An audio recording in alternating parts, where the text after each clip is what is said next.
Yeah. Okay. There we go.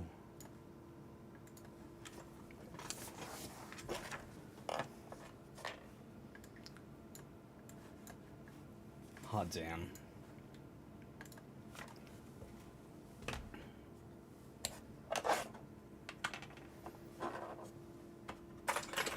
Let's go ahead and fish a couple things out here.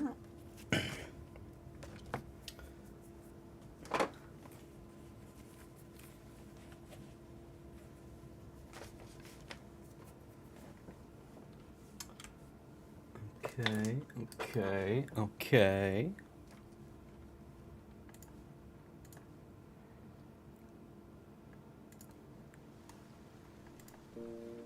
Okay.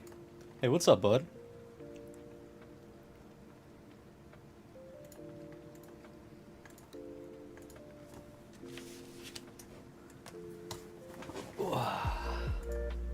Everything look clear on your end?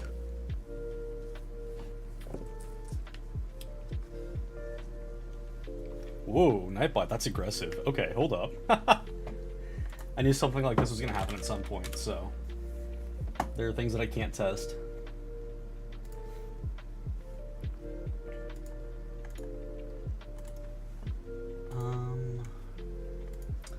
Shot moderation.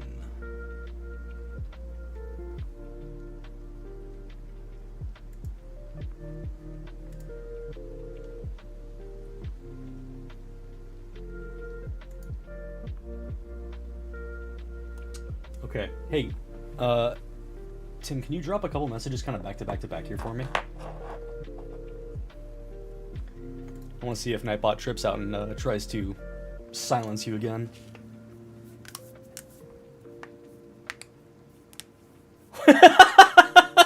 Cool. Alright, thanks, man.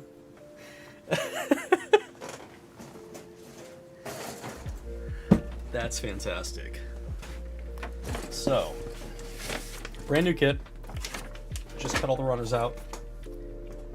Gotta pull out what I need here today. Let's see. A, B1, B2, C1, C2. People always talk about grabbing organizers, and I've considered it. I just haven't found one that I like enough to invest in. Part of the fun is digging through a giant mess of a box as well.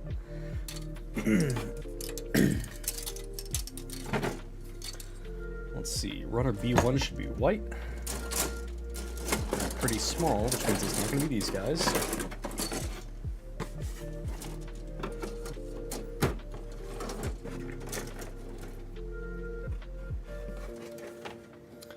Where's that boy? Who's got that boy? Nice. Yeah, actually, so... Ooh, looks like I bumped a camera here. I had one set up specifically for this. You'd think I would remember to actually adjust it. I had to shift it because when you asked for the message to the stream, I got so excited that I bumped the desk. And I spilled some Red Bull. Oops.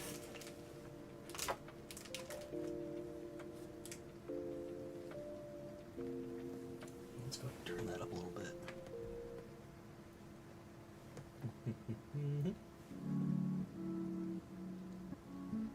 There we go. There's that boy.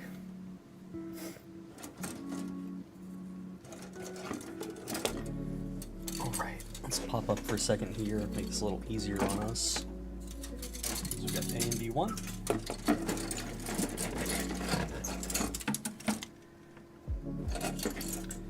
We got C2, which is another one we should need. There's B2.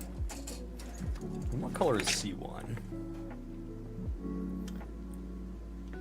C1 is going to be... Ooh, wrong C2.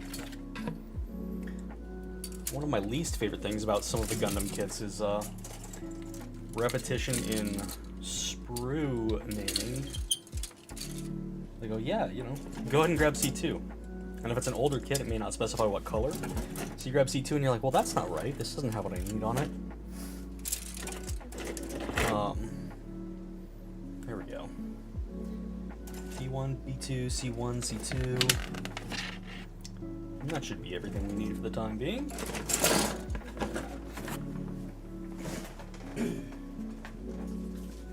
Stick that boy down there. Fish out some parts later. Right. Save some stickers for later. Okay. So, it's pretty easy. Newer manuals come pretty 50-50 with English and Japanese, so you don't have to guess. There's no, I can't read this, I don't know what I'm doing. But fortunately, because of how straightforward these kits are, there's not a lot of guesswork in the first place. If it says, snap B27 to, you know, A12, there's really only one way that's going to happen. And they have these awesome markers if you've never seen these kits. Looks like a little set of quotation marks indicating, hey, make sure you pay attention. If you see this here, that's going to be on the bottom side. Keep it in mind, don't mess it up. You can absolutely slap two parts together the wrong way. If you're mayhaps a young individual who's not paying as much attention, and then you gotta figure out how to get them apart again without, you know, breaking everything. Ooh, baby. So we're gonna cut out C11 here. We're gonna start working on the body of the TR-1 Hazel, which is one of my favorite kits from the Zeta series. It's just a nice bulky looking boy that you can see to the side there. I'm a huge fan of mobile suits with some heft on them.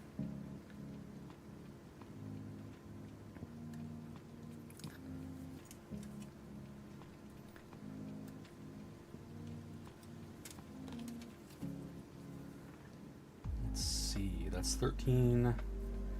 We need 14, and we're gonna need 15.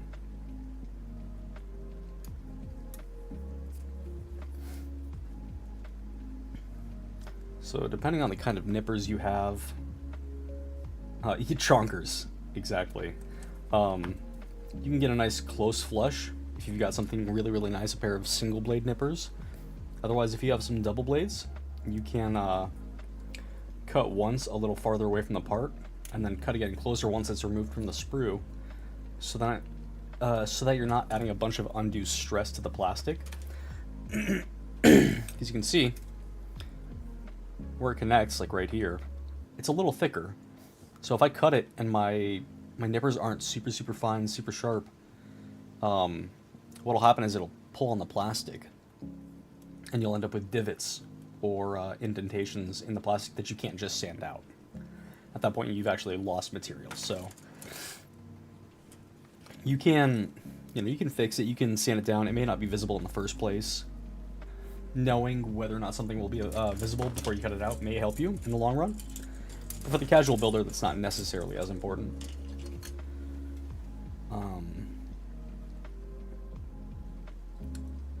A18.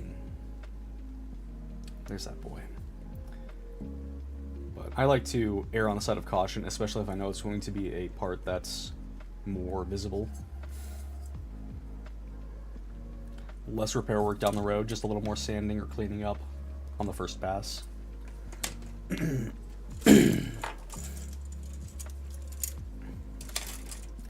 Let's cut these out since they're the only parts on B2, and we're going to use them right there.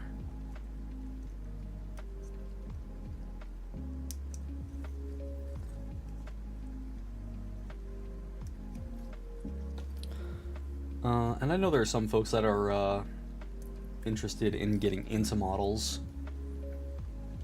There are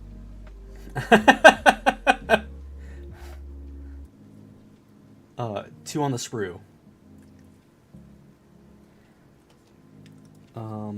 There are folks interested in getting into modeling, and it's not just Gundam. I introduced somebody else to Gundam Planet, which is my favorite place to go for parts. They have a fantastic selection of not just these, but easier kits called 30-minute missions from Bandai. Same vein, really modular, very accessible. There are Pokemon kits. There are, I mean, One Piece, Dragon Ball Z, anything you can think of that's mainstream media, very possibly has a model kit available. I've got a Pikachu sitting in the corner, and a Bulbasaur I want to work on later. Very, very easy kits to work on. And this is exciting because this is actually a brand new pair of God Hand nippers. I have another pair already, and I've got some that I've gone through in the past, but breaking them in and kind of loosening up the spring and working with a way too sharp blade is always nerve-wracking. It's too good at its job. We're going to start with these for now. So we're going to pull out some sandpaper and zoom back out here a little bit.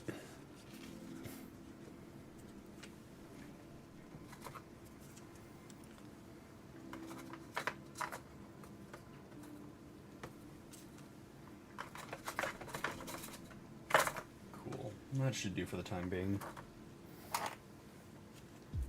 So, I've got a couple different types of sanding tools here. Here we go. The plastic on these plastic models is fantastic, right? But it's also fragile. So you don't want to, shred it up as you're working on it. You have to be careful. So I've done a lot of shopping around. Hobbytown used to carry the files that were perfect for me, some 800 grit fines. They don't make them anymore, so I had to resort to grabbing packs of Steady, S-T-E-D-Y, or S-T-E-D-I files that come in 400, 600, and 800 grit. All I wanted was the 800 though, so it's a little sad. So 800 grit Steady, firm sanding sticks, so I don't have too much flex. I can keep them nice and straight while I'm working on straight edges. And then the God Hand sanding pads for if I want to sneak into a crevice. And I keep the ones that I've worn down a bunch because they're good for getting that soft, kind of less beat to heck appearance as you start sanding or grading it back up to looking like plastic again. Because even with an 800 grit file, let's get real close in there. Let's find a good example. So right here in the corner, you can kind of see that nub that's sticking out. There's one here and one here. And I try to get them pretty close so that I don't have to do too much maintenance work in the first place. But if I can see that the parts are sticking out, I'll take my X-Acto knife and I'll very, very gently make sure I'm parallel, right? Try to cut some of it off without gouging into it, without creating divots. Not too much needs to be done there. And we'll take our stick, just very gently, a few passes. We're going to work on it bit by bit so that we don't take away too much plastic. Because if you get overzealous with sanding, you can actually lose your grading. You can create gaps. So if two parts are supposed to fit together nice and flush, and you go too hard at it, you'll leave a window. Which, again, for the common individual, for the average builder, this doesn't matter, right? You go about it how you want to, and you build it how you want. When I was young, I built these with nail clippers. When I got back into the hobby, I built them with nail clippers, and I bought a perfect grade model. Commoners, yeah. Peasants, I'm looking down upon you from my big model throne. When I got back into the hobby 7-ish years ago, I built a perfect grade model, which those are the nice, large, expensive kits. I built it with nail clippers, and I still have some of the parts from it because I knocked it off my counter as I was moving out, and I beat the heck out of it. But I built it with nail clippers, and it looked like absolute looking back, it looked awful, right? It hurt. But it was fun, because it was what kind of reinvigorated my, my joy for this hobby. So yeah, I look back at it every once in a while, or pictures of it, and I go, God, you, you had a lot of fun building it, but man, that's not a keeper, is it? Right, right. And it wasn't cheap, and I didn't make a bunch of money at the time. So to kind of brutalize a model kit like that, I was like, oh. But the end result is, it doesn't really matter. As long as you're having fun and you're making something you're proud of, that's what's awesome. So, do what you want to do, make what you want to make. Let it be as perfect or as imperfect as you want, as long as you have fun with it. And I think that's a motto that, you know, you gotta live by in all facets of life. But I am picky. So I built that thing and I went, awesome, I want to get another one. I want to get another perfect grade because I have no inhibition or self-control. So I went to the store and I did.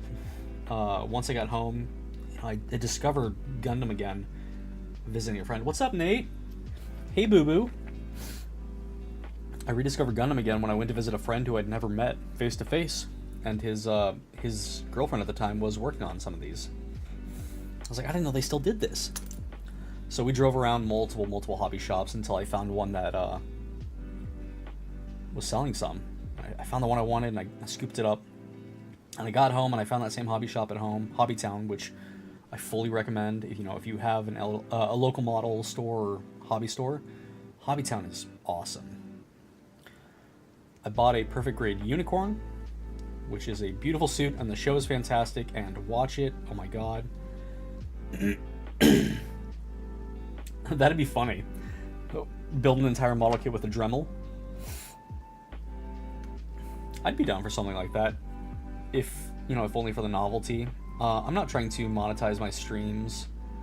I want this just to be for fun. Something I do in my free time, because as soon as you turn a hobby into work, if you don't have the right mindset for it, I think you're going to kill your own hobby. And nobody has time for that, right? I make enough doing my day job to sit here and have a good time with what should just be relaxing. But I'm totally down for something like that. Hit me with some ideas on the Discord. Which, speaking of the Discord,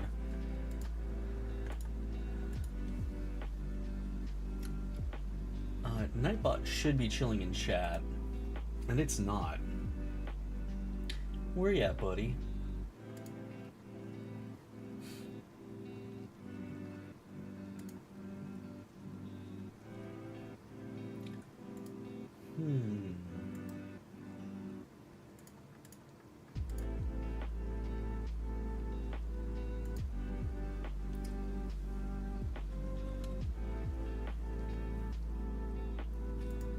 I appreciate that, dude. That's super sweet.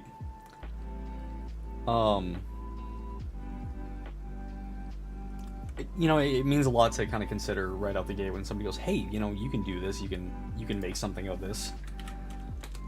I've always wanted to do something like this, but sitting down and kind of making the space for it was tough. A stream setup isn't small by any means. But now that it's done, and I can just keep going, and that's fantastic.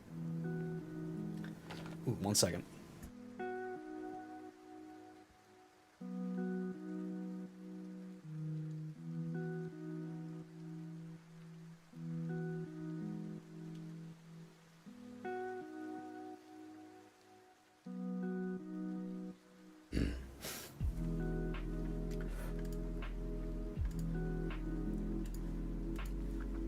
All right.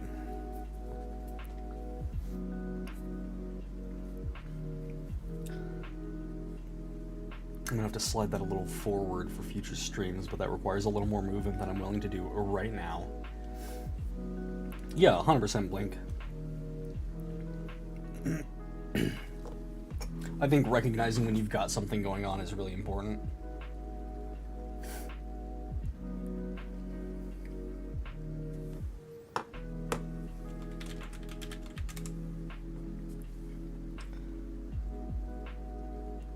Yeah, 100% right.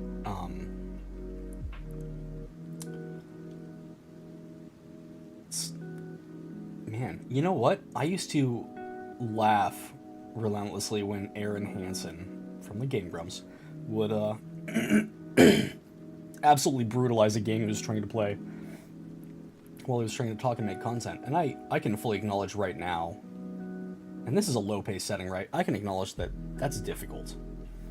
Trying to both create work, do something while communicating thoughts as something more than just like a superficial, oh, here's my thought, let me spit it out. That's tricky. Mina, if you can at least hear this, you don't have to worry about the chat right now if it's not working for you. If you want to just drop messages in Discord somewhere, I can kind of walk you through the process right now. Part of the fun of this stream is oh, okay, awesome, happy to see it. Yeah, I imagine having a coach for something like this would be fantastic. Like somebody sitting over your shoulder, like, hey, talk more, dummy, too much dead air. Or, why'd you say that? Why'd you do that? Like, stop. A helicopter streamer. So, Echo, have you have you cracked open the kit you bought? For the others chilling in chat, I've got folks that mentioned this to me and said, hey, why don't you stream it? Why have you considered it? And I said, no, I'm not going to do that. And then I thought about it more and more, and I was like, well, no, maybe I am. That's okay. You don't have to start. Work on it at your own pace. As I'm going through this, if you have questions, please fire away, because I want it to be a fun experience for you. I don't have any of the Transformers kits, so I can't one-to-one coach you on what it's going to look like, but it's going to be extremely similar to this, right? You've got your pictures. It's going to say, hey, make sure you have these runners, or if it doesn't, at the very least, it'll say, hey, you need this part. Okay, you're going to want the A runner, right? Pull it out, set it aside, cut out parts for it as you go. I like to do things in chunks. Sometimes I'll do a whole part all at once, but in this case, we're going slow so that we don't create too much clutter. But cut out the parts that you're equipped to handle at any given moment. Clean them up as best as you want to, or just cut them out and get them ready, and then snap them together. And they should generally not require too much forcing. It should be a pretty, generally, we're talking like maybe once or twice in a kit, if at all. You'll need to apply more than just some pressure.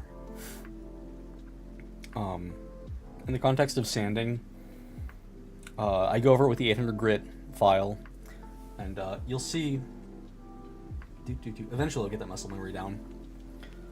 So you can see some of the shine there, right, has been lost on this side. It's because I went over it with that 800 grit sanding stick. And we still need to sand that guy down a little bit, but right here as well, you can see that kind of discoloration, that fade. I removed the mark that I wanted to get rid of, perfect. But now it looks a little funky. So I have some 5,000 grit machine sanding sponges here that I buy in bulk. And these are great for kind of getting everything back to a more even buffer. It'll take the finish away, that glossy finish, which is fine because I don't actually prefer that. It'll kind of give everything a nice matte, light coarse look without leaving a bunch of obvious scratches or scars on the plastic. And this works out doubly for me because a lot of these kits that I put a lot of work into are kits that I intend to airbrush down the road once I've got my station set back up, which is the next step after this. And having a little bit of surface prep, right, a little bit of light sanding can give that paint something to bite and hold on to. Obviously you don't want it to be like large divots because then it'll be visible after the fact, but this is pretty light disturbances. And painting is the same reason that I remove these nub marks. If you leave them there when you airbrush it or when you paint it, those same marks are going to be visible after the fact. We don't want that. So, I'm going to go over it a little bit here. What's up, Spud? Hey, buddy. On the topic of Destiny, I saw that they just released either a new expansion or season. I got an email for it, and my first thought was, oh yeah, that's still a game. I used to be so passionate about it, but I think it's okay to acknowledge that your live service game shouldn't be a live service game for 10 years, you know? It's okay to shorten that run a little bit and bring out more variety.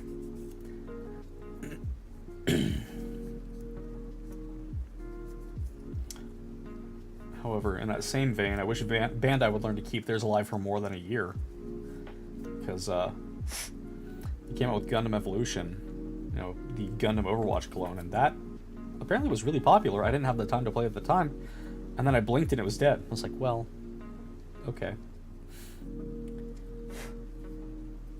So, let's see. Do I have one with me? Yeah. So that discoloration that we can see on this side now, you can see that it's removed from all but, you know, the edges of this guy right here. Yeah, Blink, you and Nate should absolutely be communicating. I know he's been full up into Destiny 2 since its inception and to this day. It's like that in Warzone, right? Those are your two go-tos.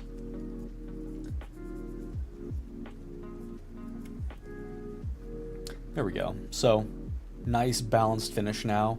Nothing stands out, nice and smooth. No visible marks at this point. There we go. Love it. And I'll put a little extra care into colored parts. Because with the white or the dark blue, those are colored because they're intended to be visible. Generally, dark gray parts like this aren't as prominent.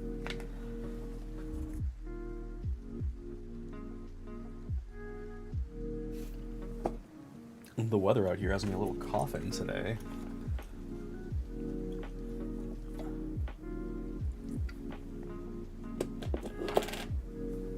Okay. So, even though I intend to paint this kit, I will clean it up, I will sand it all down, I will throw it all together as a fitment test, or a fit test. I want to make sure that when this thing is all assembled, everything fits and is seated the way that it should be. There are no gaps, there are no, you know, strange parts that don't quite fully fit together. If there are, I need to do a little extra work to fix that. And then I can also take pictures. So these sanding sticks, these are great. So also 800 grit, these are a little coarser, but not by much. But I have this part here. One of the num marks I cut out is in here, right? You can kind of see it in there. There's just a little bit of a lump. I've already got it flush, but I want it to be smooth because there's a slight indentation from where I cut it out. These guys are perfect for that. Get that bent and flexed in there. We're just gonna work it back and forth a little bit. And when you're sanding, you want to cover the whole length of a piece, even if that mark is only in one area. As you get that mark down to flush, you want to go over the whole thing, not excessively, again, because you don't want to remove too much plastic and kind of change the fit. But that way, so that's not a balance, so that it's balanced, and you have like a good smooth edge still. If you get overzealous in one spot and you go, oh, I just need that nub gone, you'll end up with, you know, a self-created divot or hole. You don't want that. Nobody wants that.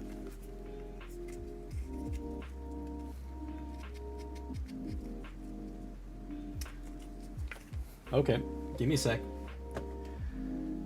Nightbot, why are you being a baby? Okay, let's turn off excess emotes. Let's fix that too.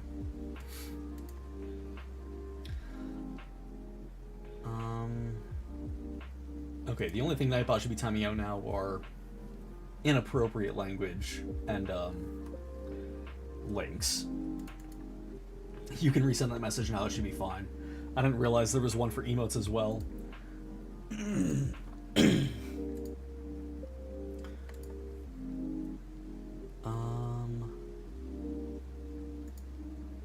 Let's make sure. Okay, I need to set up a help command for Nightbot later too. First stream issues, you know? Little bits of tuning here and there.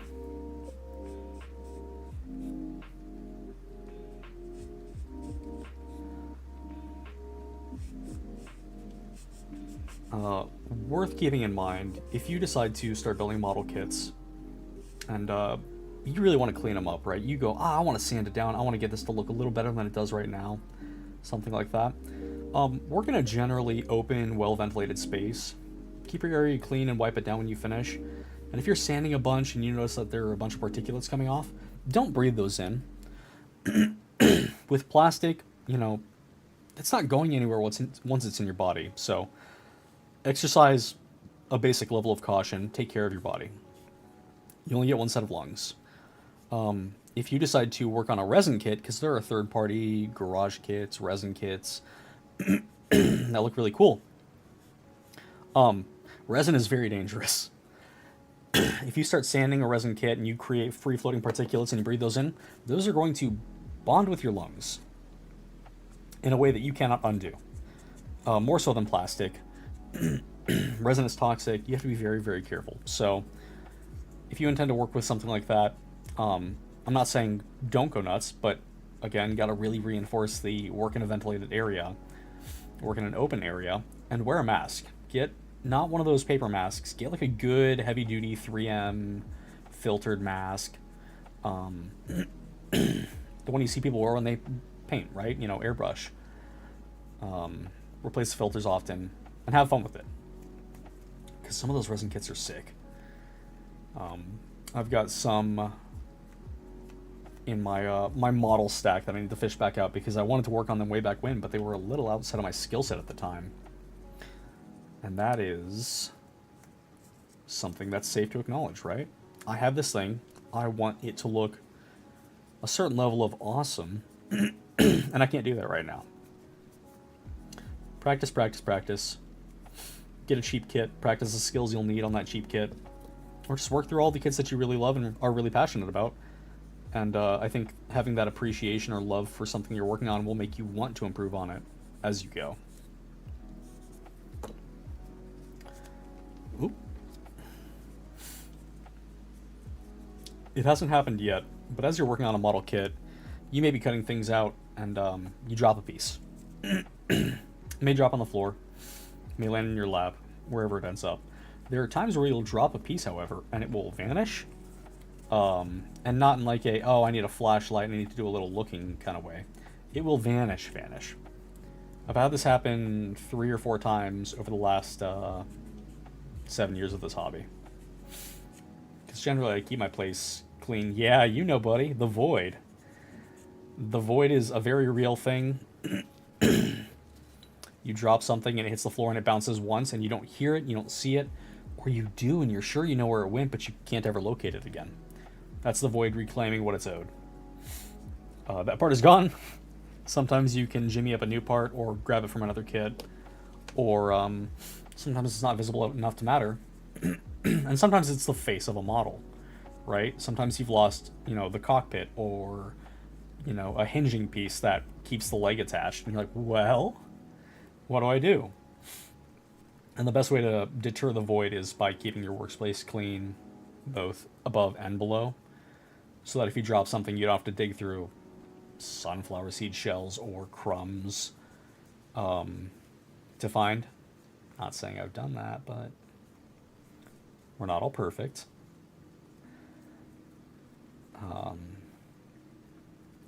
Heck yeah.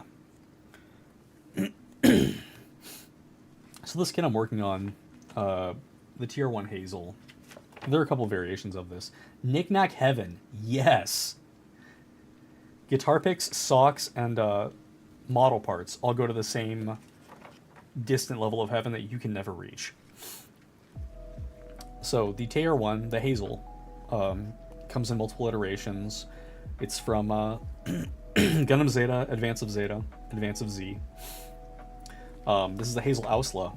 It's got a lot of variations, and it's one of the coolest kits out there in my opinion, because of how many different choices it has. Unfortunately, because of how cool it is, and because of how detailed it is, and because of how good quality the kit is, it's also a little pricey. So I bought all of these through Bandai, Premium Bandai, when they were announced for release into the States. You can tell a kit is Bandai when it looks like this. When you have just like a two-tone gradient from white to one other color. Could be gray, could be purple, could be blue like this one is. And that is a Bandai kit. They generally have either a unique structure that isn't suitable for general release as a model kit, or maybe it's a variation on another kit that is general release. Could be a couple different things. Could be just a recolor, could be clear, transparent parts, could be a titanium finish. Bandai has got some cool stuff going on. The problem is accessibility, right? If you don't get it when it comes out, you may have to pay a scalper's price or wait for a rerun, which reruns generally happen. You know, it's not often that a kit is fully discontinued unless it's really showing its age and it's replaced by a better iteration.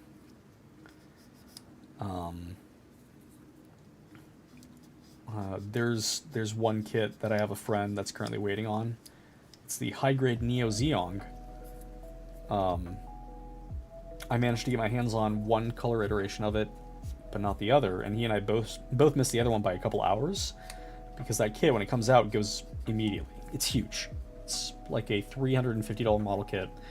It stands as tall as your, 3-year-old child. It's jarring. It's also so cool.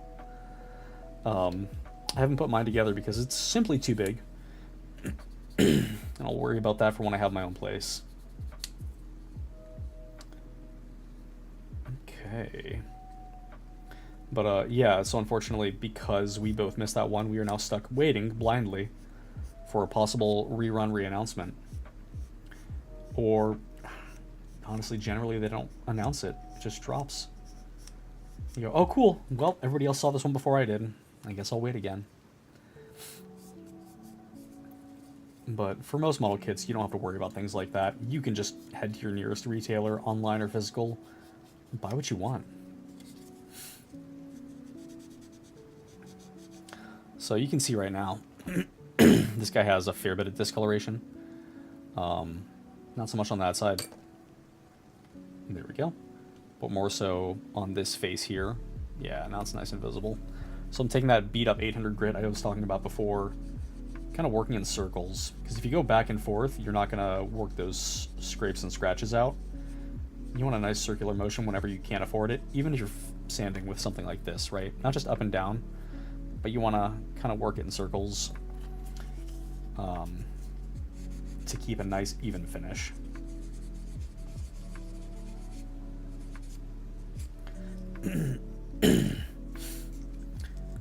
With the white plastic, when you sand it down like this, it's pretty easy to get it back to a, oh yeah, this is an acceptable level of finish color.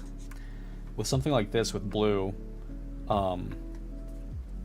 it looks rough right now, right? Like, that's not the same color anymore. The 5000 grit helps it get back to that level of blue, but it will never go fully back, right? But it will look good. So, we're going to 5000 grit it up. Make sure I've got it at a level where I'm okay with it, so that when I paint it later, there's nothing I'm going to be worried about.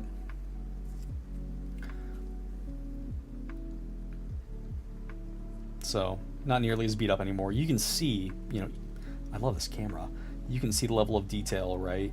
There's a little loss. It's not as glossy or as finished as, like, this face. But it's going to look good.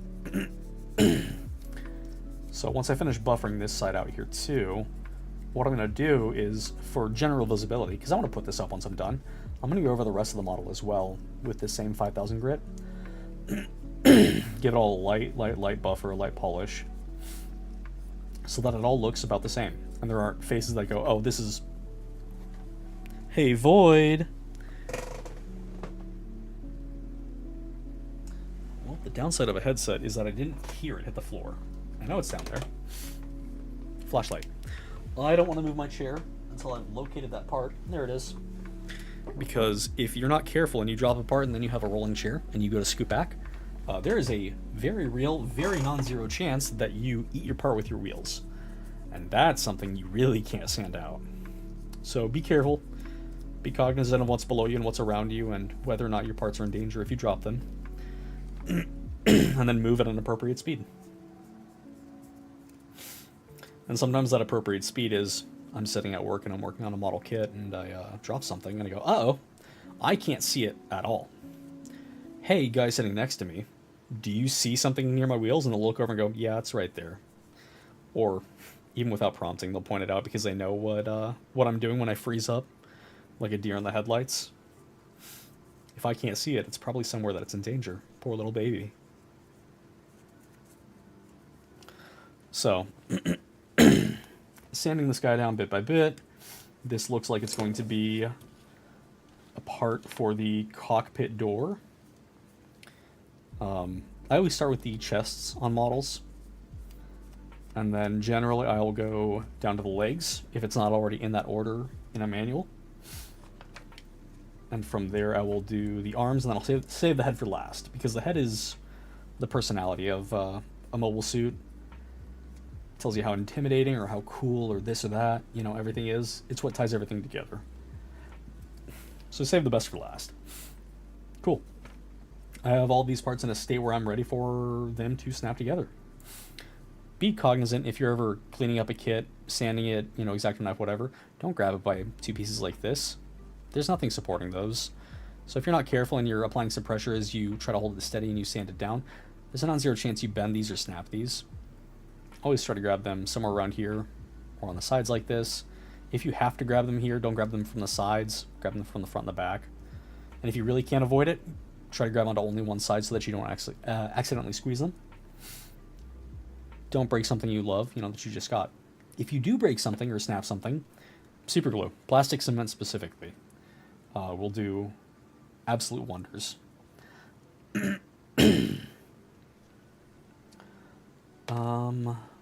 Cool, okay.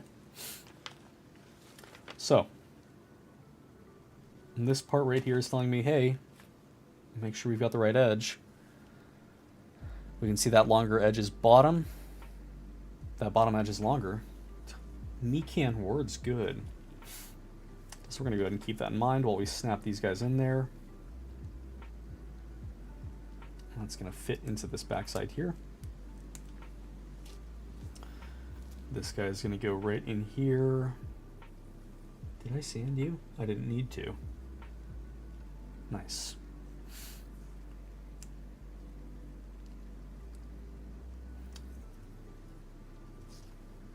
Yep, that's the backside of the cockpit. Okay, cool. I don't plan on putting the pilot in the pilot seat because I'm going to take care of that later and paint it up properly. C-112. We at least need the cockpit seat in there.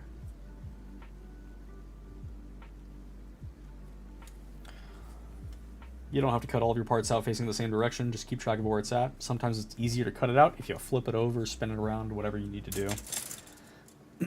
I'm not going to sand this part at all because I know... Oh, no, I lied. I'm going to sand the side of the cockpit. Actually, again, fit test. This part on the side isn't going to be visible at all because it's going in here. So I don't need to sand it because nobody but me is ever going to see that. And you guys, but shh. Don't tell my secrets. I didn't do a perfect job. I'm a bad, bad man. A218. It's going to go right there. Nice. I'm supposed to put this in first, but that's okay. Dude, if you tell, I'll cry. Nice. Snap these two together. This is now the center of the entire model. This is the inside of the torso. Gundam does inner frames very, very well. Their mechanical designs are fantastic. I'm a huge fan. We need 2 A12s. No, it's an A12 and an A11, so I'm going to do them one at a time so that I don't lose track. But we can see right here, it goes, hey, you need these guys. A12, A11, they're side by side. I know right away that these are going to be yellow because of how they're fitting into what I recognize as a chest piece. So even if I didn't know which runner A was, I could look for something yellow. My 2 parts are right here, these guys. I can cut them both out at the same time and not have any issues because, as you can see, they're slightly differently shaped. And each one of these is only going to fit one way into this model. So, generally, you're pretty safe. But if you have 2 parts that are almost identical, like these guys up here right above them, this is 9 and this is 10, but from the front, I can't see an observable difference. But from the back, you can. So again, it's safe. What do I do with the little bits of nub runner after I cut a part out? Because of how I do it, there's no nub runner left over. But I'll do a paste it on I'm going to use in the near future, and I'll show you. So this is going to be the collar for the cockpit. I always want the head to look as fantastic as I can. You know, you want it to be super presentable. So I'm going to use a little more caution there, right? So what I'll do is, instead of cutting it right up against the plastic, I'm going to cut out a little farther. Depending on your nippers, right, generally you've got something a little heavier duty. But if you have something that's got, I'll get the muscle memory down for this later. You see how fine these blades are? And I say these blades, this is actually only one blade on one side. The other side is just for leverage. This is fine. So if I have to cut out something that's thicker, and this isn't even a good example, there are parts that are like, that's thick. You want to use kind of the middle 50% and a little farther back. Don't use the tips because they're fragile. The tips are great for eating a fine cut, but we're going to use the middle of these runners because I'm not cutting against that edge. I'm cutting a little farther out here. We're going to cut that off. We're going to cut this off. And I'm supporting this part the whole time so that it's not moving. And instead the runner is more likely to move when I exert that pressure and I cut it off. Again, to avoid creating divots and stresses on the plastic. It's not perfect, you know, there will always be something, but so I have these parts left over. Now I'm going to go in with the close cut. And I'll show you kind of 2 ways to go about this. Because my nippers afford me this luxury, I can make this cut right here and it will look almost perfect right away. Say I don't have nippers like this. Say I need something that will, you know, they're a little more blunt force. Sometimes I work on model kits that are much larger and these aren't suitable. I have to use different nippers. So what I'm going to do is I'm going to get as close as I can without getting right up against the plastic. You can kind of see there. Oh, again, I'll figure out how to send this, I swear. See how I'm not right up against it? There's that gap there. I'm going to get a little closer. I'm going to cut that off. We're going to leave just a little bit there. The less plastic you have, the less you have to squeeze through, the less pressure you're going to exert when you go to cut it off. So again, even closer this time, you can see yellow's a little hard to spot there, but you can see that nubbin right there. And as I go to scoop my fingernail across it, you can see it's catching, right? That's when I'm going to get in real close. I'm going to very, very gently. Enjoy your dinner, my dude. I will talk to you later. Hit me up after the fact. I'll message you tonight when I get to work, and we'll chat. But love you tons, and you and the family have a good time. So, yep, we're going to go over this part. We want to make sure this blade is as close to parallel to my plastic as it can be.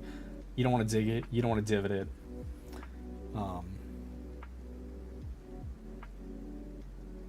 And I'm realizing I need to get a third light for this stream that's pointed either straight at me and a little down, or coming in from the side, because I've created a bit of a visibility issue for myself. Looks good for you guys, but it's a little less so for me. Cool, so we've got that much closer to flush now. And now when I run my fingernail over it, I can exert some pressure. You can see my fingernail bending rather, but it's still sliding over, just it takes more pressure for it to actually catch. I'm going to go over it once more, very, very gently. No, I'm actually not. I can't hit enough to justify cutting it anymore. So I'm going to drop that. And at that point, that's as flush as you're going to get it without applying a little bit of sandpaper or much more delicate knife work than I'm willing to put it. But if your question is specifically about the remains here, I don't have one on my desk. Give me a sec.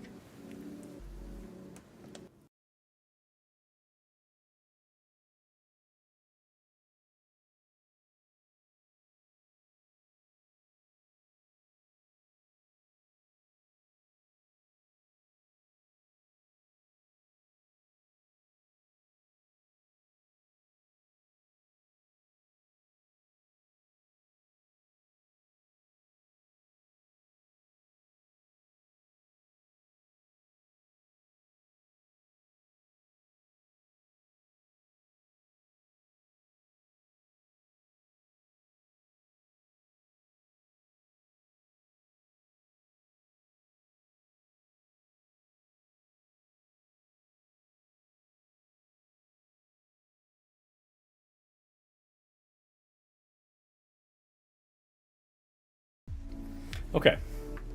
Usually I keep a mug around, or a cup, or you can just use a garbage can, but I love this, and I haven't done it since I moved in, really. And now that I have a station set back up, I got these in Japan. I have a whole collection of them. I like to take all my nub runners and dump my excess into the mug. Because it's fun after the fact to kind of look in there and see parts of different colors, right? Not every kit is the same. And go, oh yeah, I worked on this at that point and that on this point. And I can see that, you know, here I was working on this. You know, maybe it doesn't apply the same for everybody, but I like it. So,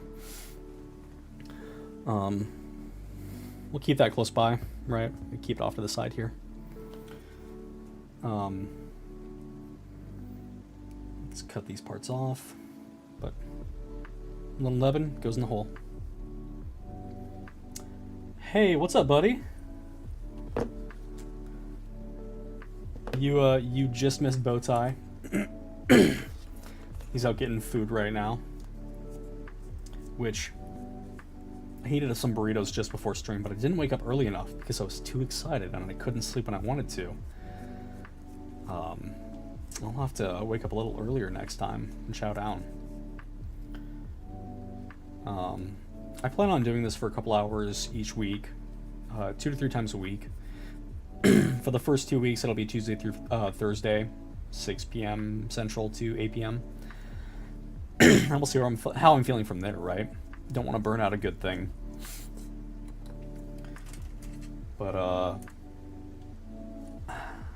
let's make sure we cut these guys out. I know I don't have to be super careful about what the nub marks look like on this part, so I'm going to get a nice close flush with just my nippers and go from there. Oh, I've already done that side. Good. Because these guys are going to slot in. Let's make sure I've got it right.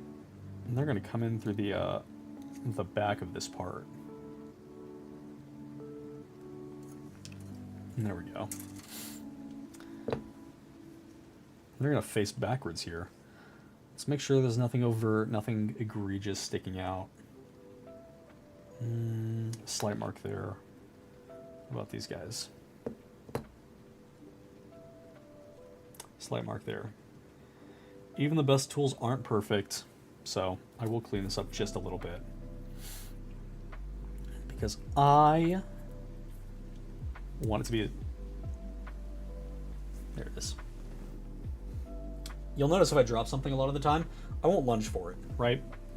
I will let it land and come to a stop wherever it does, because if I lunge for a part and try to catch something, you'll notice that I have sharp things on my desk and other pieces of plastic, and if I don't get to my part, maybe I jam my hand on an X-Acto knife or damage some tools or other parts. We don't want that. So I'll always be more careful, I'll always move a little slowly. The downside is with very, very tiny parts like these, I'm not a huge guy, but even my hands are too big for something like this. So it's going to take a couple tries. You know, if I had a mount for it, I would use that. There we go. I'm holding onto that crooked edge and I'm getting the straight side there.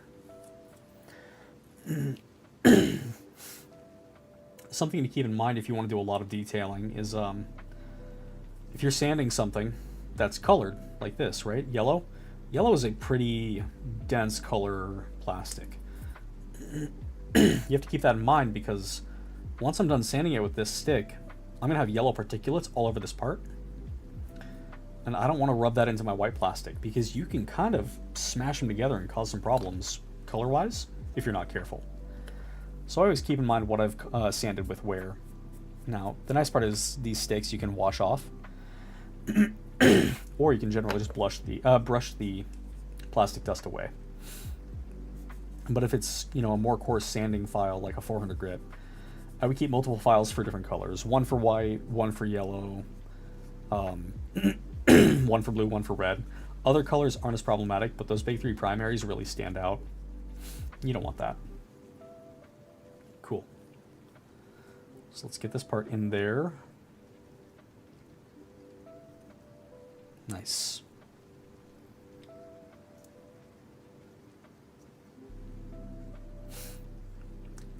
There we go, nice and flush. Backwards facing vents for the cockpit, for the chest piece. Nice.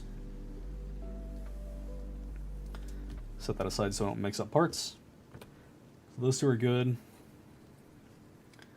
I'm gonna take that. We've got 2 dots in there. We've got 2 pegs right here. I'm just gonna kind of wiggle it because I'm not gonna try and perfect sight it. Get it together, apply a little pressure and squeeze it the rest of the way on there. Nice. Love it. All right, this is our dark blue piece. The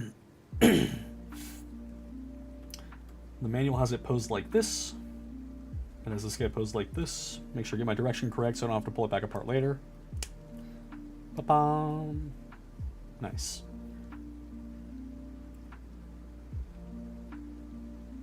Okay, yep, good. I forgot one more part. Bravo 1-8. Ridiculous. I plan on finishing that gauntlet if it's still in one piece at work. Has anybody broken that finger back off yet?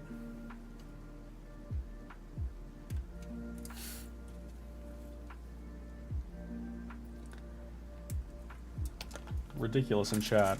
There's a homie and a coworker who is very proficient at 3D printing and has made some really cool stuff for us, including some chess sets. One of which, oh, it's not behind me right now. I have it in my side room, but I pull it out whenever somebody comes over that might want to play a little bit of chess. I'm not great by any means. But it's a fun game. But he made a magnetic 3D printed black and white kind of inverted chessboard.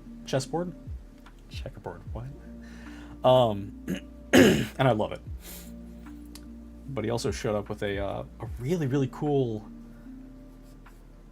How is it described? It's a gauntlet, and it's almost like Iron Man meets Overlord in its design.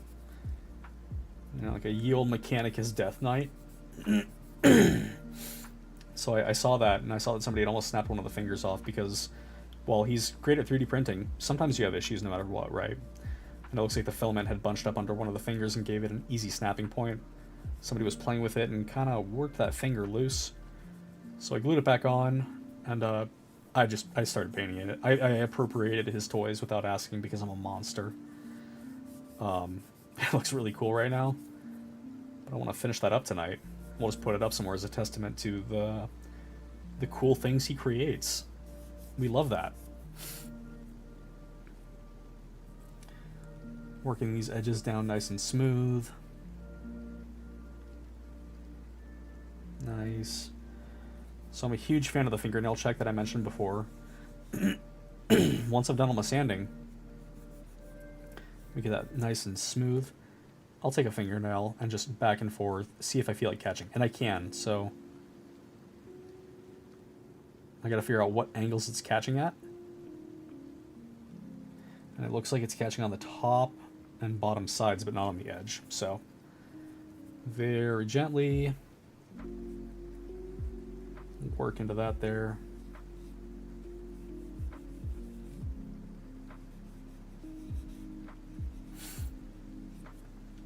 And it's worth noting everybody works on these at their own paces, right? I could, I think, realistically have this master grade built in about 3 hours. I haven't made that kind of progress in the last hour, have I?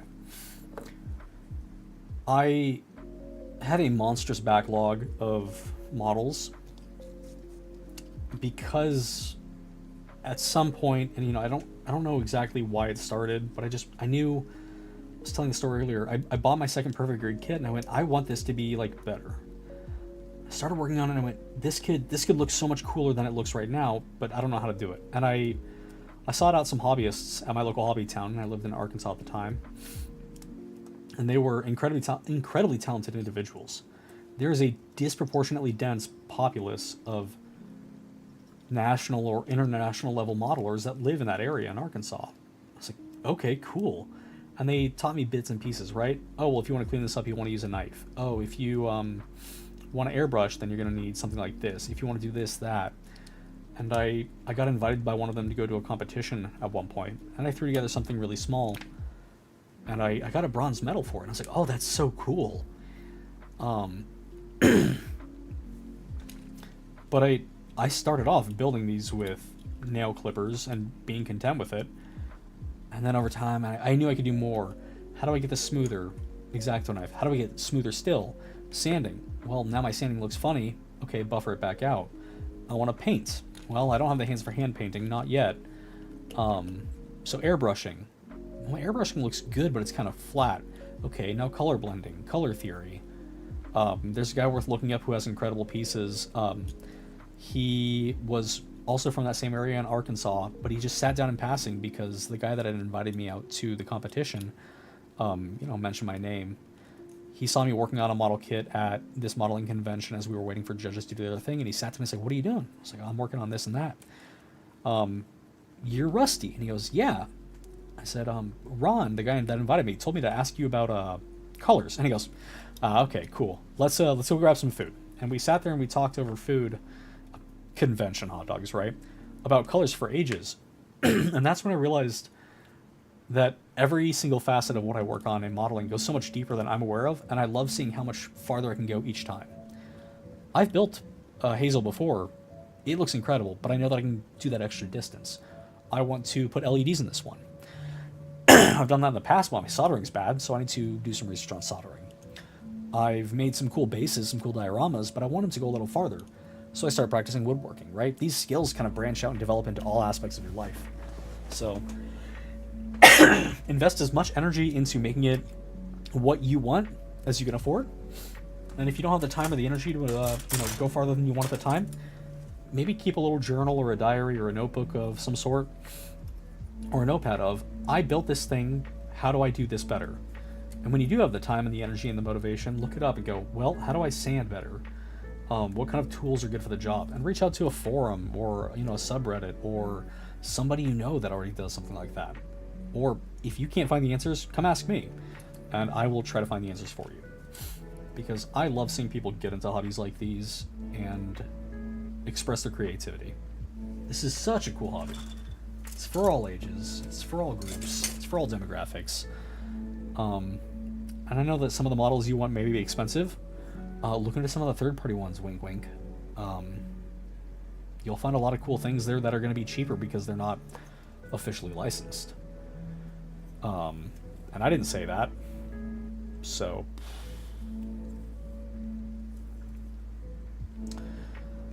it's going to cut out these 18 parts. These are going to be the parts for the torso and the arms.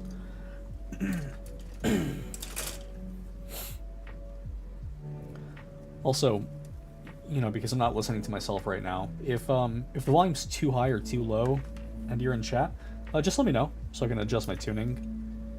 Because, again, first stream, there's a lot to explore.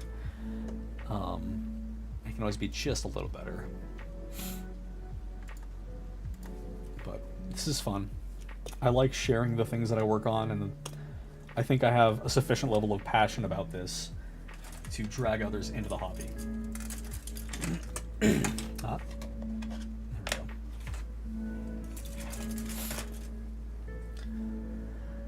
A13. There we go. Rounded pieces are always tricky. You want to give yourself a little more leeway and kind of work your way into them with an X-Acto knife, rather than trying to get flush, because it's very easy to create divots with rounded pieces that you can't easily sand back out to being round again. Kind of takes a fair bit more work than something that's already straight and flat.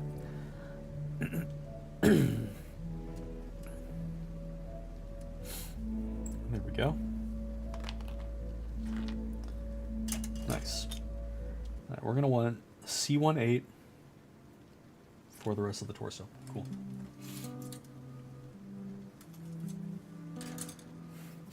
So I'm not doing it right now, but generally I can look at a runner, you know, having built the same general style of kit so many times, I can go, oh, these are all going to be for the torso, these are all going to be for the waist, these are all going to be for the arms, and I'll cut them out in chunks ahead of time. But I want this process to be kind of easy to follow and visible, so that if you're new to the hobby or you have an interest in getting into it, it doesn't look overwhelming and you go, oh, why does he have all of those parts cut out? Though I prefer to do it like that, I don't need to. It doesn't really change the process. I normally do it as a motivator to myself, to go, oh, well, I have all these loose parts, and I don't want to lose track of stuff. So if I cut them all out now, well, then I have to work on them. Otherwise, what if I lose a part? It's sort of blunt force motivation, because ADHD makes working on things like this difficult sometimes, even though I love them. So we're getting very, very, very... New chair, big arms, easy to bump the desk. I've got to be careful about that. I'm getting really close in there, and working off those little extra bits of plastic on these round yellow pieces. And what we're going to do after that is we're going to take some sandpaper, a strip instead of the sanding stick, and we're going to work our way around it in a circle. We're just going to wrap it up like a burrito and then spin it.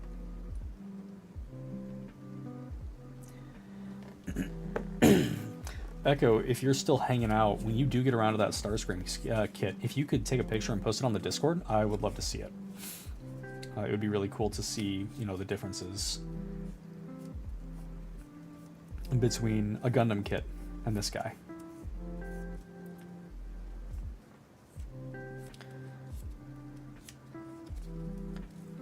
Okay, wrap it up. Just give it a couple twists. And I won't get all of it, but that'll help me even out the edges and see what I need to work on, because now it's surrounded by dust. And there. That one's good. Okay. So again, I mentioned you want to kind of go in circular motions when you're using a sanding stick or sandpaper to buffer things properly. And you want to go back and forth so that you're not sanding a flat part into a slope. Same thing here. I'm working on a round piece, right? A cylinder.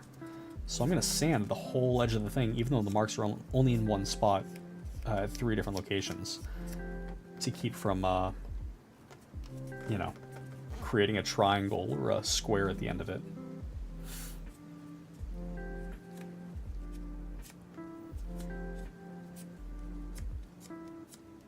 Again, these things are all fully unnecessary if you're just getting into the hobby, or you're not necessarily that invested on perfecting the detail on something.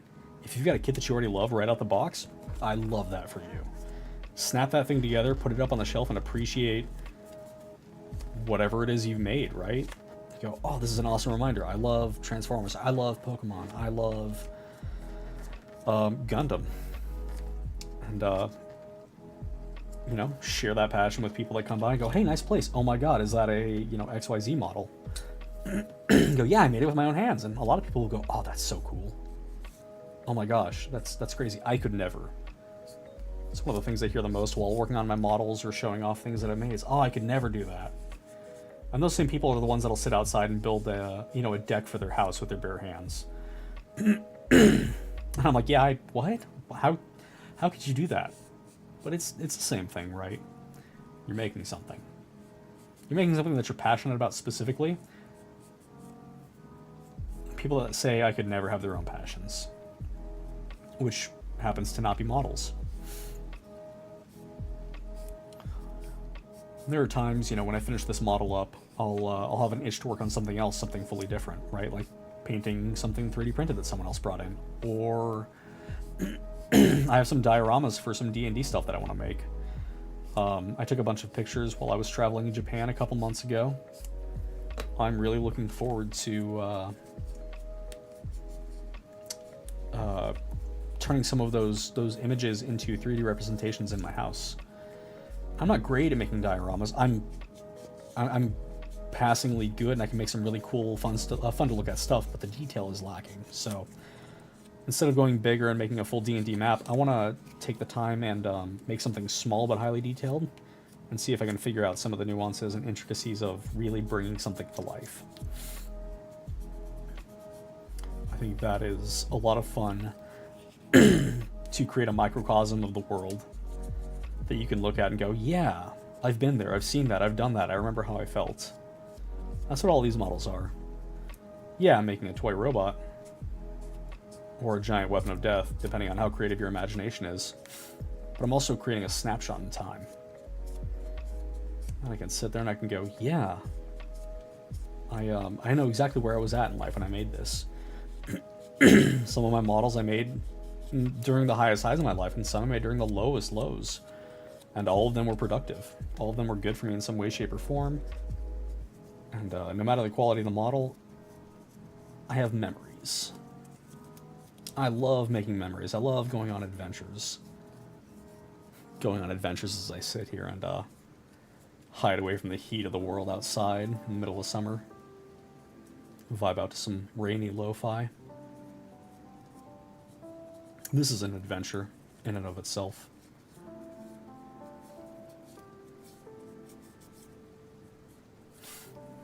Nice. Okay. Got this guy here. These guys are gonna snuggle in right there. Okay, hold on. Hold on. Wait a minute.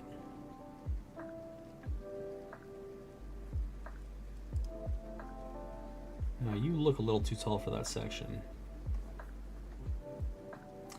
Because this isn't the right part. Did I cut out the other one? I did. It's right in front of me and I'm not seeing it.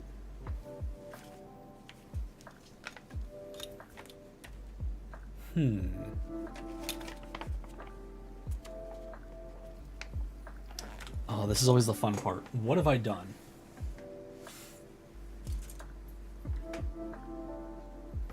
I cut out C8 already. It is on my desk in the immediate vicinity.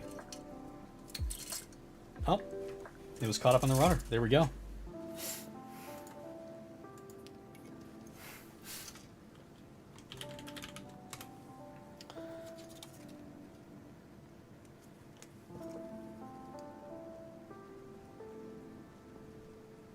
All right, let's clean this bad boy up. I've got a couple marks sitting out a little wider than I want them. Cut those nubbins down.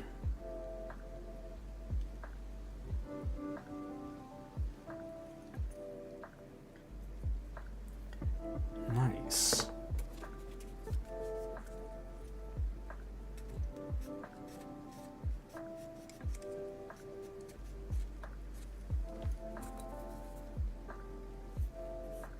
One of my boys just said he's on his way over with soup, which is both remarkably fitting and very exciting. He loaned me his wet vac so that I could do a bit of housework. And now he's coming to pick it up because he's got kids and a dog, so he needs it far more frequently than I do.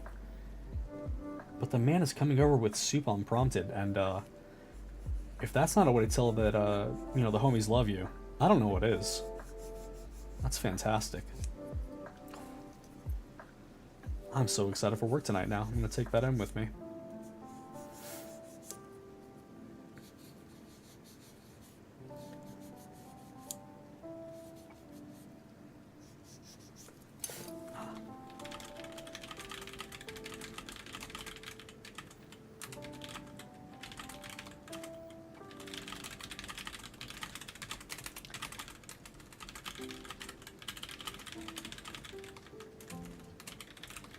Heck yeah. Had to make sure that he knew that he's welcome to come kick it when he gets here, if he so desires.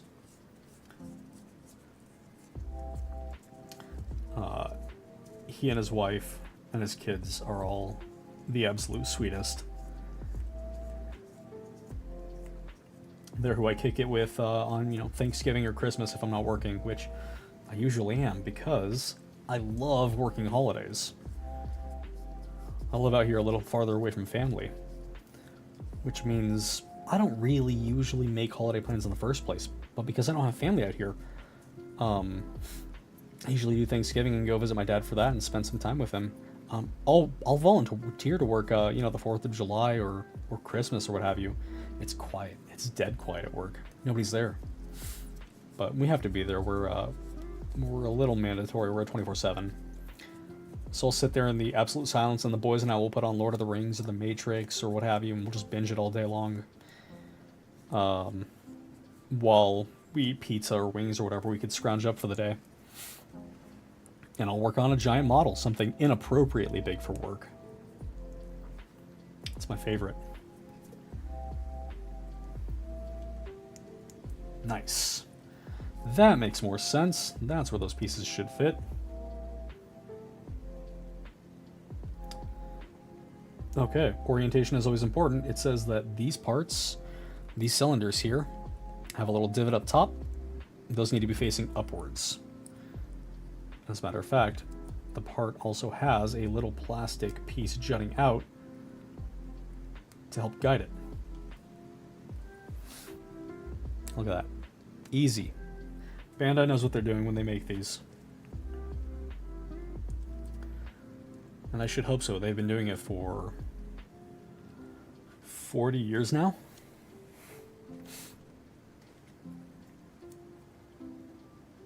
All right. So we've got the front and back half parts of the upper torso now snapped together. We're going to go over this again real fast with a little bit of paper because I didn't fully buffer it out. Actually, I'm not sure that I buffered it out at all. So removing things is always more difficult than putting them together. And this is great, right? Making mistakes is a good way to teach others how to avoid your mistakes. Wiggle it back and forth. Don't try to wrench it apart directly because you got pegs and such holding them in there. There we go.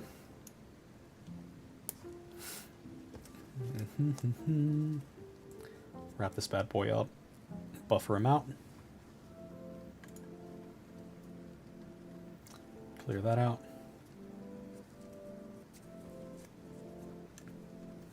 Sand this down. Again, we want that nice even polish, that nice finish. Dulled down so that it's all the same level as a matte. And I don't have, you'll see what I saw here. Look at how shiny that front half is and how dull that back half is. It's kind of jarring to the eye when you see it, especially on brightly colored pieces. That is no good.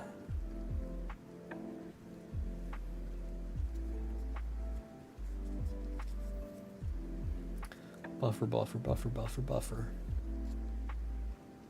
Nice. All right. Let's get this guy back in there. Don't you roll away from me. I'm not done with you.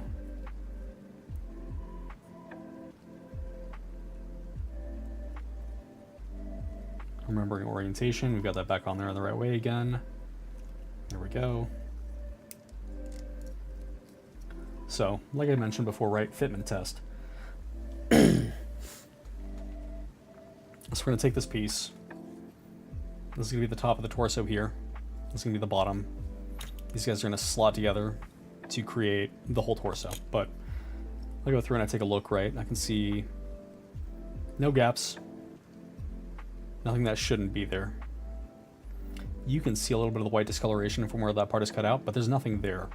So when I paint it, this will just go on nice and smooth. It'll all be even. No gaps anywhere there shouldn't be. First example of stickers. Now, I normally don't do these. I'm going to put these on for the sake of the process, and then we'll take them apart or take the stickers off when I paint it up later.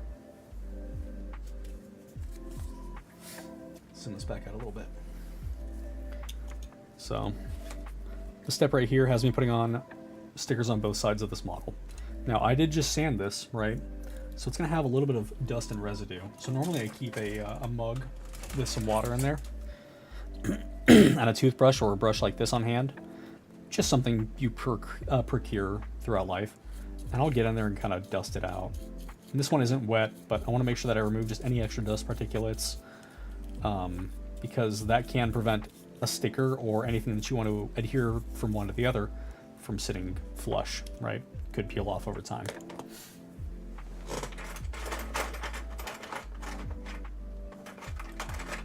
Where are my tweezers?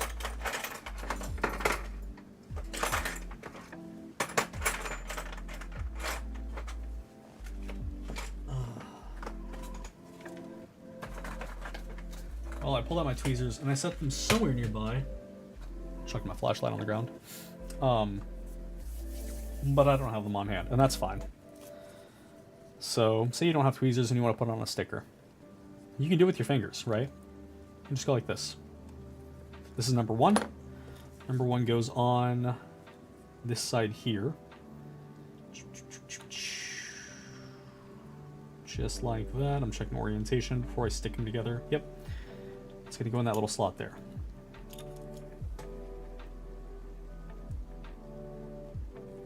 Get as little of it as attached to your actual skin as possible.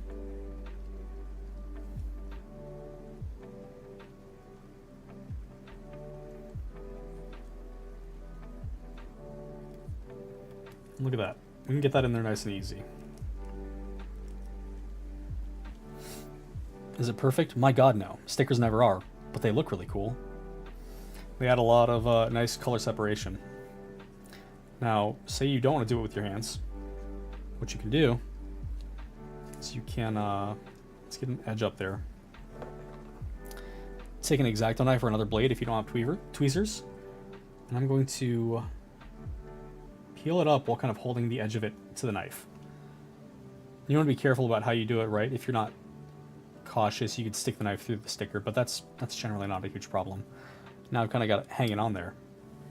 This way I have another tool to help you guide it. You get a little more distance, so you can see more clearly where you want it. And that time it didn't stick quite where I wanted it to. That's not the worst case. You can retry many a time. Okay.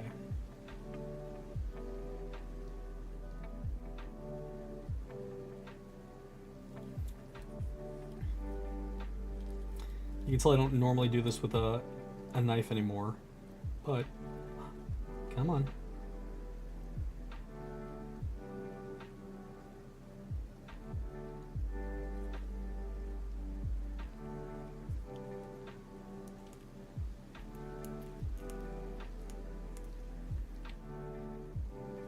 There we go.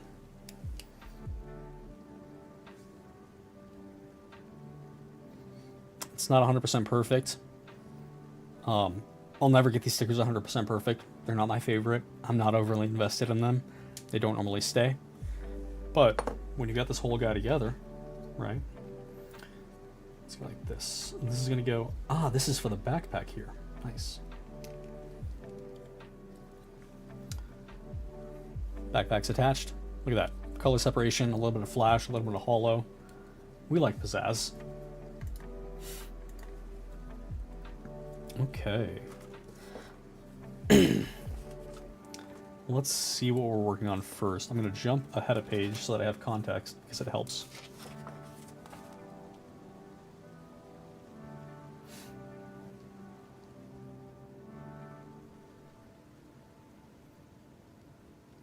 Okay. Looks like we're building these shoulder frames. Alright. So I'm going to want V1 white. Zoom that back out again. See the rest of it here. And then we want A. Easy. 135.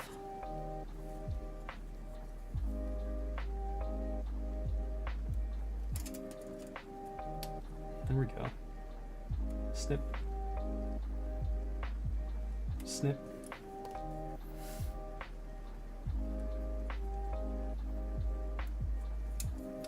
Heck yes. Now, I was talking about before, sometimes it's easier to cut a part out when you flip it.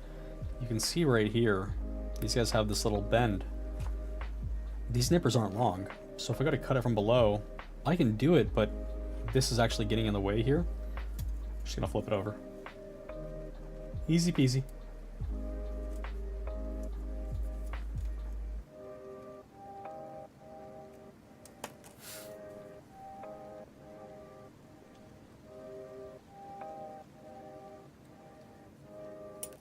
Cool.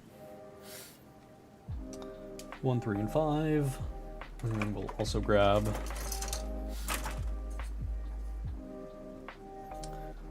eight, 9, and 16.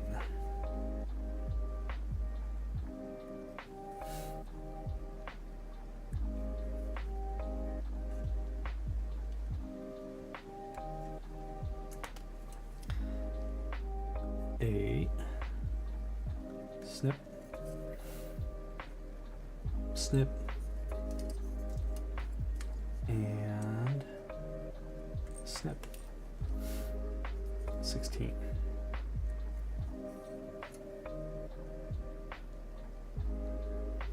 Ooh, so as I started to cut through that one, I felt a lot of resistance. And I can see why, and I'll show you. So, this piece is connected on an angled section right there. You can see that it's not, 100% on that flat edge. So generally I'll cut those farther away as well and figure out what the best angle is to cut it off once it's separated. So it looks like no matter how I do this, I'm gonna have to go in for 2 cuts. I'm gonna cut half of that nub mark off with my blades pressed against that flat edge there. And the other half I'm gonna do with them flat up here. And no matter what, this was gonna leave a little bit more of a nub on the plastic. We're gonna go ahead and cut that down.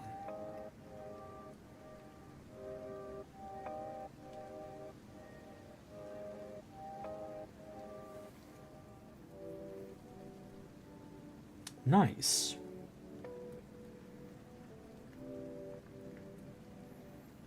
Based on how these parts are gonna slot in here, I don't have to do a bunch of work on these, from what I can tell.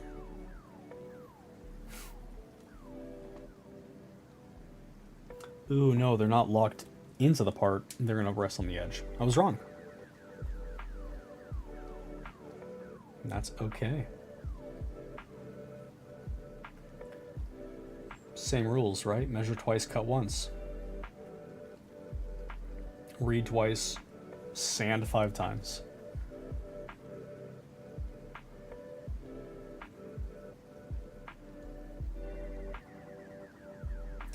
I need to make sure I tag the stream after the fact, but if you ever need some good quality music for your stream royalty free or videos, Lo-Fi Geek makes some really good mixes and charges nothing. He just asks that you follow the directions on his videos, and it's an absolute bop. I'm a huge fan of lo-fi, and I thought these would just be convenient because they were royalty free, but no, it's good. So these have become part of my playlist at work too, and I love that for me.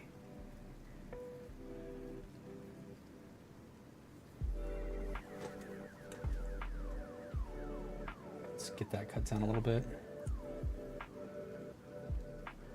This one looks like it's sticking out a little farther, but I'm not willing to cut it because it's such a thin piece of plastic here. There's a little lip that's sticking up, you can kind of see, just like that. If I cut it, I'm just going to dig right into it. There's not enough resistance for me to actually rest this parallel. Not enough surface area. So, not worth it.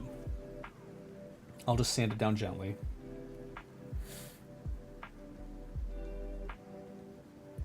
And we cut. And yeah, same thing on that part. I'm not going to cut that one down. Sometimes what will happen is you'll cut a part out and then immediately figure out where you cut it out from. I can see one there, one there. Is that last nub? It is. These nippers are sometimes a little too good at what they do. What a first world problem to have.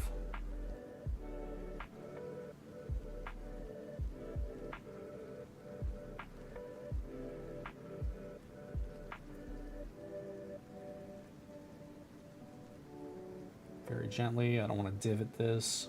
Good. Okay.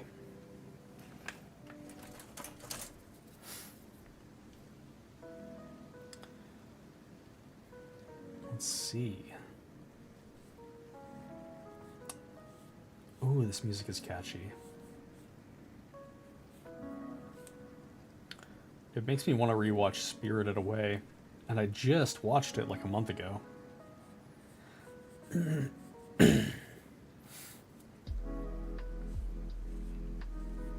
Actually, less than that, about 2 weeks. Time flies when you're building models. This stream comes at a really good time to start because the Gundam Builder World Championship is being judged about a month from today at my local hobby town. And I haven't submitted since 2019. I've been working on things, but nothing seriously. And I think this is the piece that I'd like to use. It's going to take a little bit of detailing, but there's so much going on with it that I'm such a fan of, and I've got a really good idea for a base for it. So one thing at a time.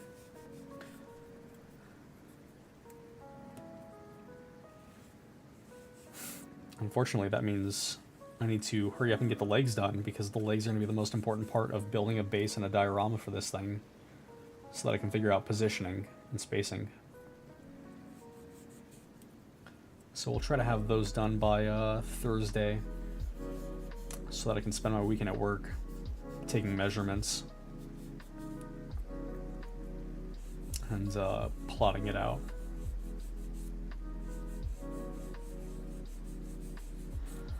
Another really nice, important part of the fit test when you're building it for the first time is if you plan on painting a part or a model, generally you're going to do it piece by piece, right? So I will know as I assemble it and disassemble it where the points of pressure are, and I can make corrections or go lighter on paint in that area as needed, so that I don't create an overly snug section, because paint creates layers, right? You know, it does add a little bit of mass, and I don't want to make it so snug that it can't fit together, or that it fits together in a way that scrapes the paint off. Always got to be cautious about that.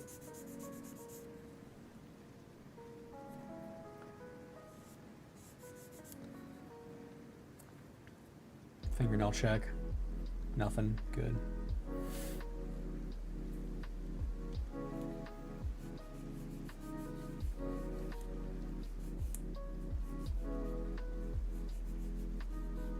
Sand, sand, sand. This is my zen. It's easy to get caught up in the day-to-day hustle and bustle. But sitting down and sanding down some parts nice and slowly is... it's good. It's relaxing.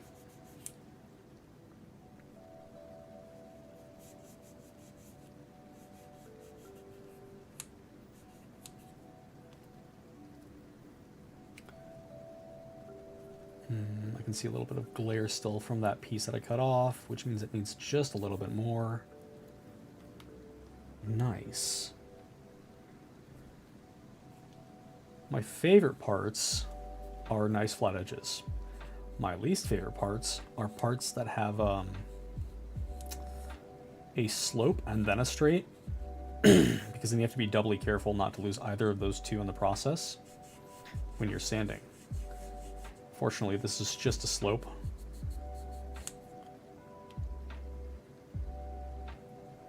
Fingernail check. Ooh, a little bit of resistance still.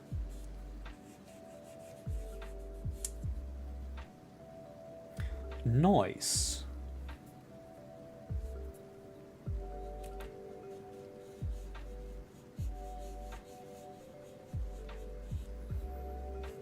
It's a good way to vibe out. Set aside a couple hours for yourself once or twice a week, or at the very least, 15 minutes a day, where you can sit and kind of be at peace with the world. In my case, I'm at a lot of pieces with the world. Damn, that was good. I'm funny.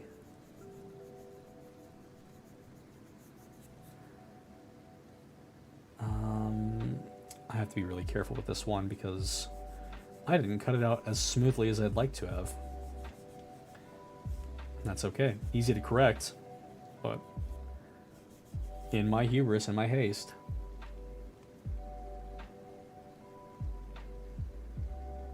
nail check. I can't feel it.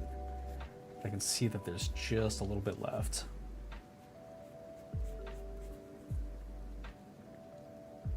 Nice.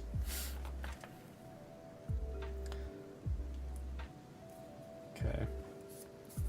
Flip this over so we don't use the yellow on the white.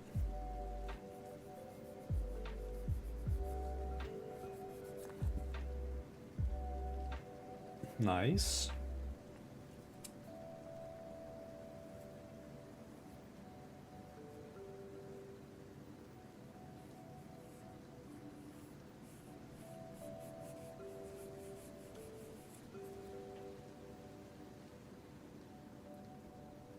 Nice.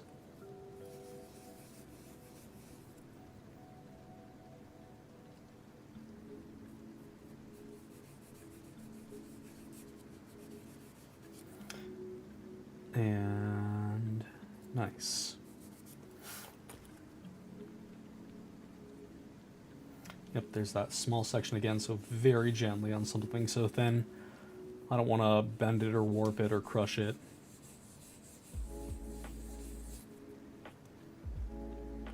And sanding creates heat and friction. So if you're not careful and you go too fast, you can actually melt your plastic. Which, if you want to melt your plastic, you want to create a certain kind of effect, by all means. It's not a bad way to do it. You'll have a little bit more luck, I think, with the Dremel. Or, if you want to get really, really reckless, I've used a hot dog skewer in a fire pit at a friend's house to create beam scoring marks on a model kit that I was using to represent being absolutely destroyed in combat. Heat it up, give it a light drag across the surface, make sure you pay attention to the direction. Something worth keeping in mind if you ever want to do a damaged kit, or if you want to weather a kit, while you're painting it, less is more. You can always add more damage or more paint or more effects, but it's harder to remove something that you've done that's physically, attached to a kit, something permanent. It's harder to remove that than it is to add more. So go light and remember that damage or weathering effects, they're not random. If something's sticking out from cover and it's got its shield over half of its body and it's being blasted by something from the other side of that wall on the other side of the cover, generally the body is going to have less damage to it, right? That's behind that shield, that's behind that cover. It's going to have more scarring, more dirt, more dust, more blast on the exposed parts. Direction matters, That scarring is all going to be going in one direction. If it's being hit from both sides, it'll go in both directions. If it's absolutely surrounded, you're going to have stuff everywhere, but it's still not random. You want to think about it as you go.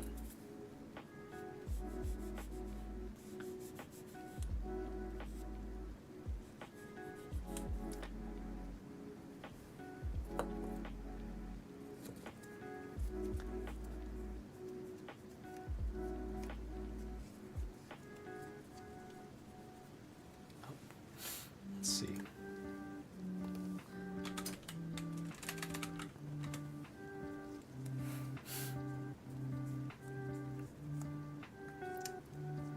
having the chance recently to make the Mecca to Japan and visit some of the factory bases, the Gundam bases. I missed the factory, unfortunately. Yokohama's already shut down when I went, but being able to make that trip out there and visit the stores in person, to see the giant unicorn Gundam out in Diver City, that was really, really cool. It was a good time, and I'm looking forward to doing it again. Can't go too soon. I don't want to burn out the hype, but if you're a fan of what Japan has to offer, I fully recommend going, as long as you can make it work for you financially. As long as you remember to stay considerate. Japan is a very quiet place. A very quiet place. And I love that. Alright. We got A9. We've got A8. I'm going to fit these two together nice and gently. There we go. Make sure they're lined up, because it's just a peg in a hole right there.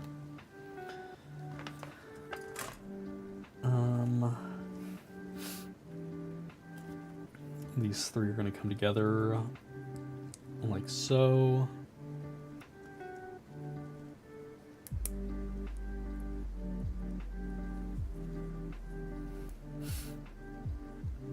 Nice silhouette on this model. I'm very, very excited to have it all done.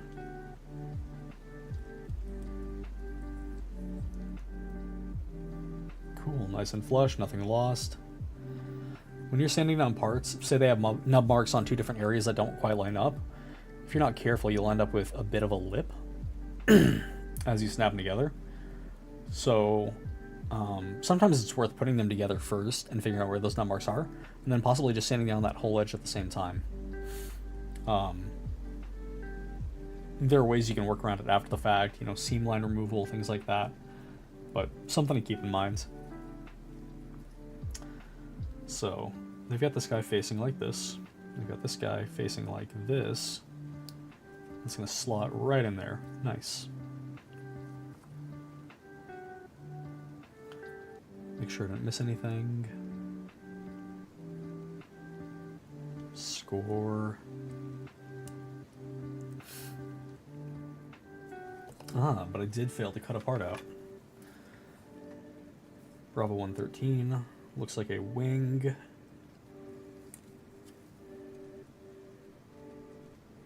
Snip, snip. Snip, snip.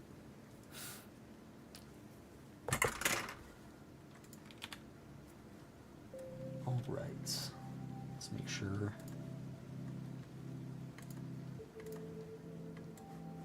Score. Cool. Okay.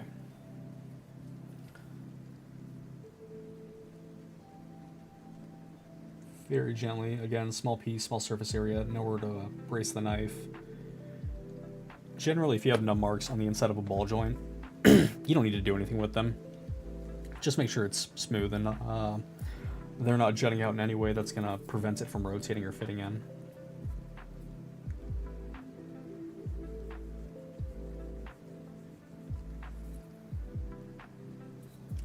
Nice.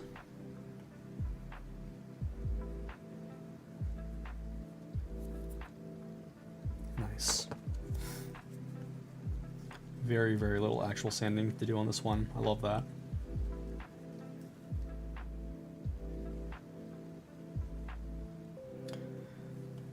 Okay.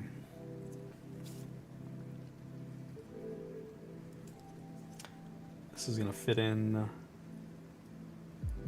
right there. Hot damn.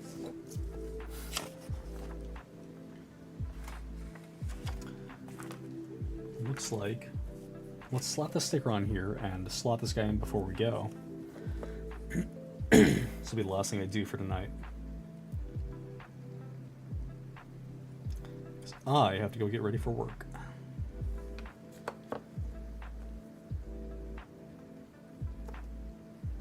Ah, this is an example of when the X-Acto knife trick for stickers is perfect. So, the sticker is itty bitty tiny, and I need it in there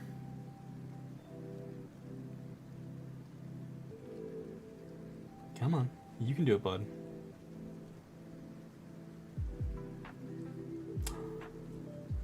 Oh, I believe in you. It can be tricky because, again, with a sticker with such a small surface area, it's not going to want to stay. So we're going to do this with two parts. We're going to use a Q-tip.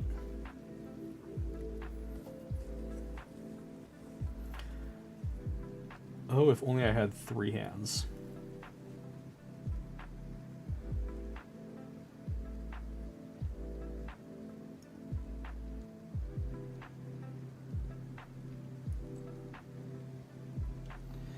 It says to put this on after the fact, but I think realistically this would be better done before you fit these two halves together.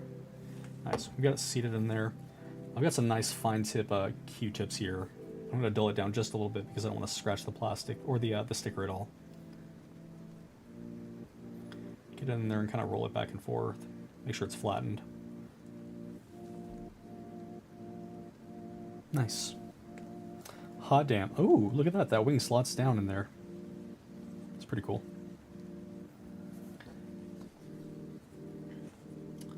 So with the wing on the underside, this guy's going to stick out.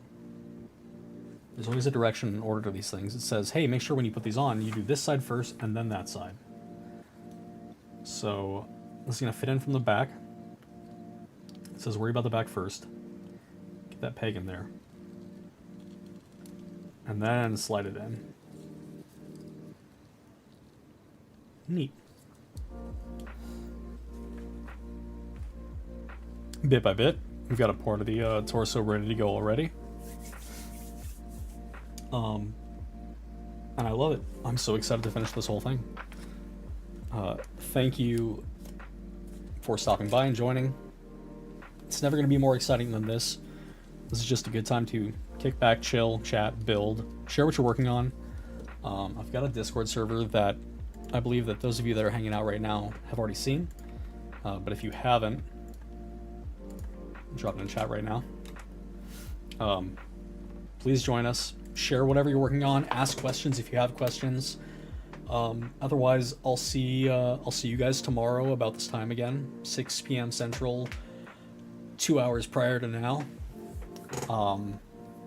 Tomorrow, Thursday, and we'll meet up from there. Subscribe if you want notifications. It feels cheesy to say. I'm going to leave this all kind of set out because I will just be coming back here tomorrow to work on it again. And then I'll make it too dang easy. Thanks, guys. Have a beautiful rest of your night. I'll talk to you later.